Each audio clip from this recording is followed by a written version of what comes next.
Welcome to another exciting episode of Dining with Greatness. Today, with an old friend of mine, Everett Morton.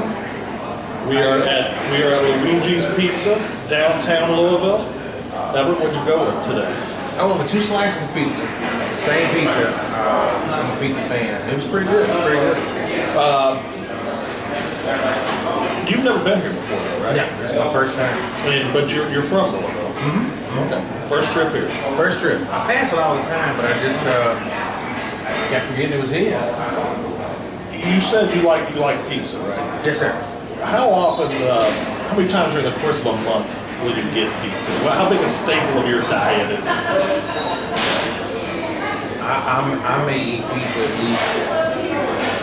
Well, here's the deal. I live by myself, so I may order a pizza and eat on it for 2 or 3 days. So I would say I have pizza maybe, twice a month, but it will be. It encompasses several meals. I might get a salad and put with it one day, but yeah, there's a lot of pizza in my diet. You qualify the fact that you live by yourself. That is kind of pizza just kind of becomes a staple of a single guy's diet. Like it's easy. You snack on it for several days. It meets a couple of the food guidelines. You have your protein, you have your dairy, you have your wheat. I think we're kind of stretched. Okay, if we say that it's really good for you. What is your pizza preference? Do you like thin slice? Do you like pan tossed, thick crust? What do you like? Thin crust. I have my way thin crust. I go with all the meats. Yeah, I'm kind of the same way. I'm a carnivore. That's kind of the way. And I love like pizza by the slice and stuff like that. If someone gave me a thick crust, I wouldn't have. I'd eat it too. I would, but I don't like it as much as I like thin crust. I'll eat a couple pieces of thick crust, but you give me some thin, I might eat the whole thing. I can do some damage on that. That's gonna be bad. It's gonna be embarrassing, actually. Now, you like pizza? Does that extend to Italian food in general, or are you strictly a pizza? Funny thing is, I don't eat a lot of Italian food. I don't. I very seldom eat pasta. But I don't eat pasta much at all. As far as pizza, I eat pizza almost every day if I could. But I don't eat a lot of pasta, and I generally just don't eat a lot of Italian food. But we talk about pizza's easy because they'll deliver it. Right. Not a whole lot of pasta gets delivered. It's to me that it's hard to make yourself, short of just putting something in, and heating it up or something like that. But you're not going to go home and whip up a lasagna or something. And I can make a pretty good lasagna. Can you? But it just takes forever to make, and I'm like, let me go and make this cup of coffee. See, I can't make lasagna. I can't make anything. If it's not something that I could, like a bowl of cereal or slap in the microwave, I can't do it. Now you are the only person I've ever had on the show who was retired. Yeah. Okay. But you spent 20 years as a firefighter. Right. And you are technically a retired firefighter. Yeah. What led you down that career path? Well, a couple things. One's gonna sound weird. The other one, kind of makes sense. I had a family member who was on the fire department. And he loved it. Every time I would see him, he's always talking about, some of the action. So, right before I graduated high school, and I went in the military, but so I'm a big firefighter. It was a kid's dream. And then I wanted a job where I knew I wouldn't get fired. So I figured once I got on the fire department, they wouldn't fire me, and then I could retire in 20 years. So that's how I got it. Well, those aren't bad ones.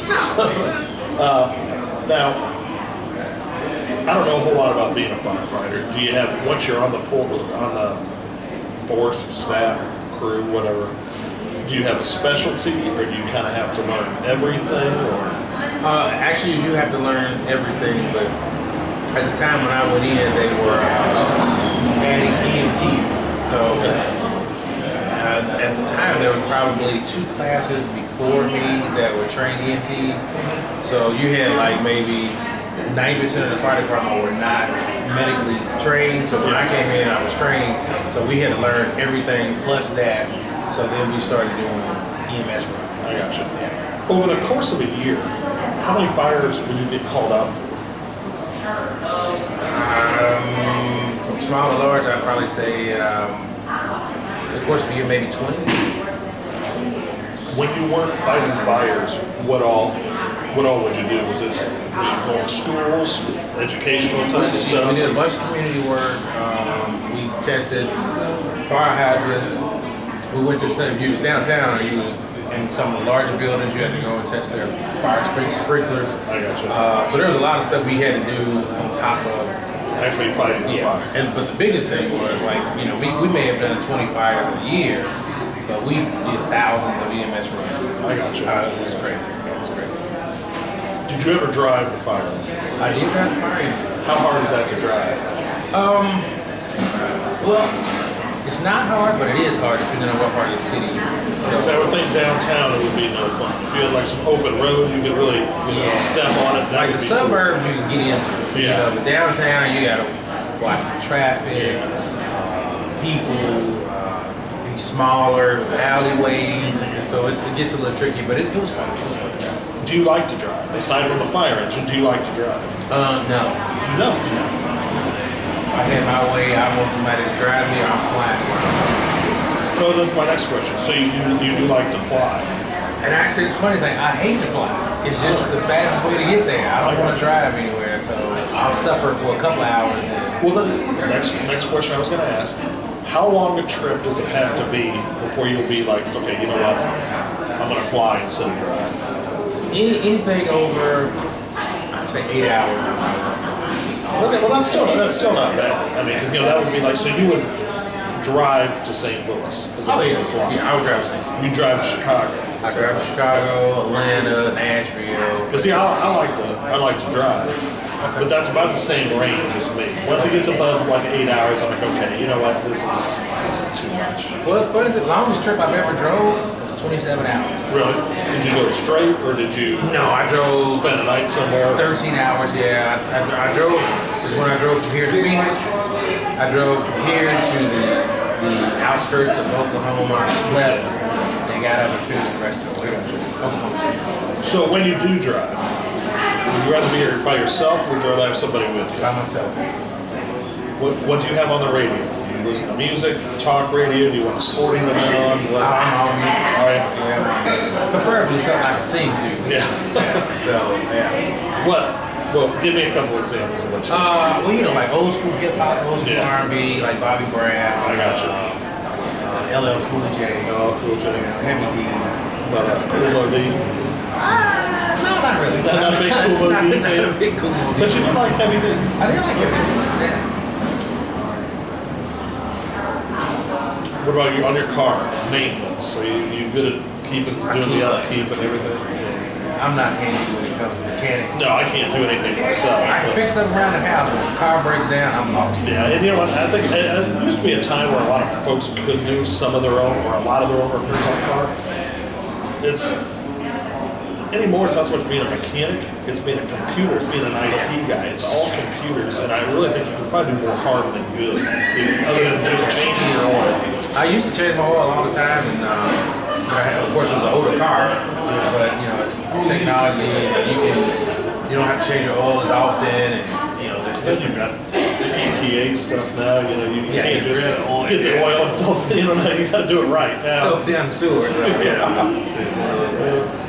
Okay, are you ready for the Tommy gun around here? Go for it. Quick questions, quick answers. Go for it. I'm ready. What was your favorite cartoon growing up? G-Force. Have you ever owned a piece of clothing any time in your lifetime that you look back now and you're kind of embarrassed about? I had some hammer pants. Did you? I had hammer pants. What about parachute pants? Did you ever have I never had parachute pants. I never had any either. I always wanted them. I did too. would have been embarrassed. I did too. I would have worn a Michael Jackson jacket. Yeah. But it was weird. Kind of going back to what we talked about, what is your favorite road trip or vacation you've ever been on? Favorite road trip was a trip to Atlanta. Okay. Perfect weather, nice city. What for? What'd you go down there for? Birthday party. Okay. Who's your favorite superhero? Superman. How many, over the course of a year, how many milkshakes do you drink? None, dude. Diametrically opposed or lactose intolerant? It's bad. It's bad issue. Okay. You don't want to be around. Yeah, you don't want a milkshake. No, you don't want a milkshake. Do you have a favorite fruit? Strawberries. Now, we talked when we've been trying to get together for a couple months to make this happen. Right. When we finally hammered down the date and everything, you binge watched the entire series. All of them. What was your favorite episode? The one with Jessica. The one at the zoo. The one at the zoo. Did you like the music in the background? I did like the music. I thought it was kind of catchy. Yeah, it was. At one point, I thought maybe it was a little too loud, but that was very catchy. Yeah. No, you can hear you guys perfectly fine, but yeah, the audio was good. But that was also right after we switched from a GoPro to a camcorder. Okay. The GoPro was not so good. It wasn't good. No. So it's basically just good for video. Yeah, not something like this because the GoPro I got, you could like see what you were filming. You just kind of hope. But like the first 2 episodes with Shelby and Thomas were done with a GoPro. Okay. So that's why they look a little bit different. Okay. So. Oh yeah, this is a major upgrade. Oh yeah, we spared no expense on equipment here at Dining with Greatness. But I'd like to thank you for joining us again. I'd like to thank Evan for being my guest. I would thank the folks at Luigi's for a great lunch. Typically at this point, I tell you we're going to have another episode, but we don't know where, when, or who. It'll change up this time. We know exactly who we're going to have. Christina Magruder. Oh, Christina. She's going to be our guest Thursday, so sometime right before midnight on Thursday, we're going to have another episode posted. She actually has a competing YouTube station, and we're going to get to the bottom of this in this particular interview. But for right now,